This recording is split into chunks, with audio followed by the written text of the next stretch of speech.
Kapuso primetime queen Marian Rivera openly shared that she embraces a submissive role in her marriage. Marian Rivera, one of the most celebrated actresses in the Philippines, recently revealed in an interview with Karen Davila that she considers herself a submissive wife. The revelation came as she discussed various aspects of her personal life, including her upbringing and dedication to family. During the interview, Marian reflected on her childhood, growing up without her parents by her side. Despite this, she described herself as a deeply family-oriented woman, emphasizing the importance of prioritizing loved ones above all else. When Karen Davila inquired about her role as a wife, Marian candidly admitted, "Submissive kasi ako eh." She further explained, "Kasi gusto ko talagang pinagsisilbihan talaga si Dong. At saka gusto kong nararamdaman niyang I can give up everything, basta sa family, sila ang priority ko.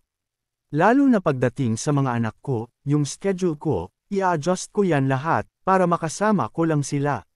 This statement highlights Marian's unwavering devotion to her husband, actor Dingdong Dantes, and their family. She prioritizes her responsibilities as a wife and mother, ensuring that her family's needs come first in every aspect of her life. As a successful actress and host, Marian's career demands can be intense. However, she has always been clear about her dedication to motherhood. The Cinemalaya 2024 na Best Actress and Tadhana host shared that even her colleagues at GMA understand her commitment to raising her children. At, alam ng GMA yan. Yes, kasi kapag nabubuntis ako, 4 years talaga akong nagpapahinga, na hindi talaga ako lumalabas sa TV.